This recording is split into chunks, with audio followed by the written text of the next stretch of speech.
Vägivaldsed inimesed on tihtipeale ülimalt manipulatiivsed ja neil on topeltstandardid. See, mis on lubatud mulle, see on keelatud sulle, aga see ei tähenda, et ma ei võiks sind süüdistada asjades, mida ma ise olen teinud.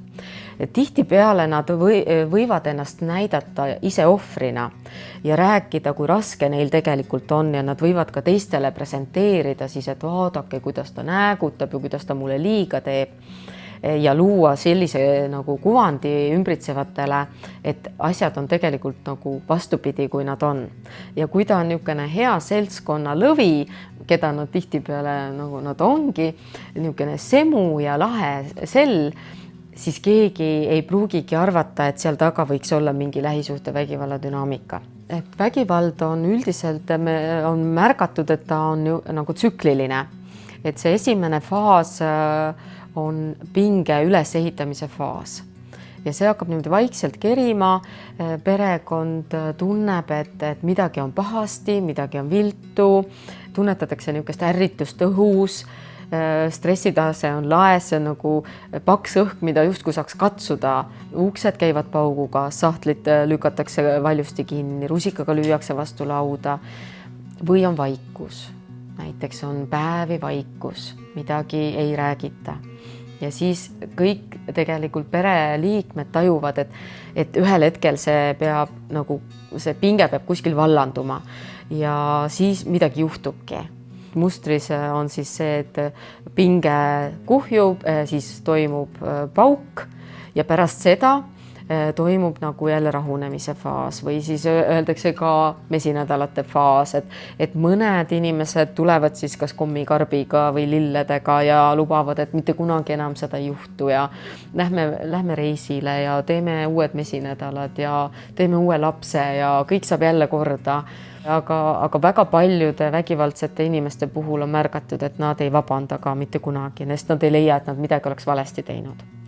Ja siis periood, kui sinu partner, kes muidu on kuri ja kergesti ärrituv ja kõige peale läheb närvi, on korraks hea, siis see on nii hea tunne, sa oled seda nii kaua oodanud.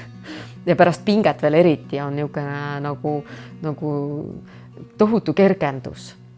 Ja see on tihtipeale ka üks osa sellest mustrist, miks ohver ei saa lahkuda. Et ta teab, et kuskil, ta arvab, et kuskil seal on selle inimese sees see haavatav laps või see tore hing või see armas inimene, keda ta loodab seal näha.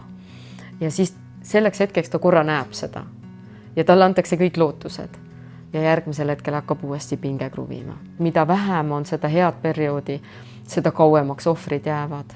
Tundub paradoksaalne, et tahaks justkui välja sellest õudusest ja seal on nii vähe ilusaid hetki, aga see hoiab inimesi kinni, seda nimetatakse nagu ütleme, see ohvril tekib vägivaldse inimesega traumaatiline seotus. Ehk siis inimene, kes ohustab, on järgmisel hetkel minuga tore.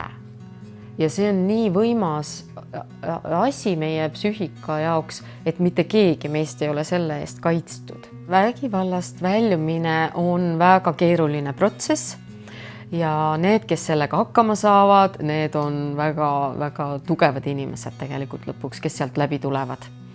Ja miks see on nii keeruline, on see, et võim ja kontroll on vägivaldse inimese käes. Kui finantsid on ka, see alati ei ole nii, et partneril pole üldse sissetulekut või raha, võivad mõlemad ka tööl käia, siis on lihtsam. Aga kui kõik finantsid on koondunud ühe inimese kätte, kui kõik vara on ühe inimese nimel, siis vägivaldne inimene ütleb, et eks sa mine, aga lapsi sa ei saa. Või ütleb, et ma tapan ennast ära, kui sa lähed. Või ma tapan sinu ära ja ma tapan lapsed ka ära.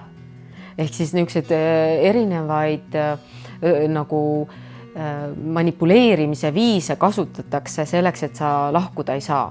Või öeldakse, aga mine, hakka astuma, hakka minema. Ja kui ohver hakkab minema, siis ta saab peksa sellepärast, et ta hakkas minema. Et siin on hästi palju vastuolulist, hästi palju niisugust psühholoogiliselt keerukat situatsiooni, kus ka ohver ise mõtleb, et aga kuule, ta on ikkagi tegelikult ta on mu laste isa ja tegelikult meil kõik nii hullusti ei ole ja noh, ta ju ei ole joodikki vähemalt ja et noh, igasuguseid niisuguseid nagu endale niisuguseid nagu põhjendusi tuuakse, et miks ei peaks lahkuma. Ma arvan, et meie ühiskond on niisugune vastuoluline, et ühelt poolt ta ütleb, et lahku vägivaldsest suhtest, aga teiselt poolt, kui sa lahkud, siis võidakse sulle hakata etteheiteid tegema, et miks sa läksid, sest et äkki see vägivald ei olnud ikkagi piisav. No ja mis sul temaga siis nii kehva oli? Tihtipeale vanem generatsioon annab sellise hinnangu, sest nemad kannatasid kõik ära.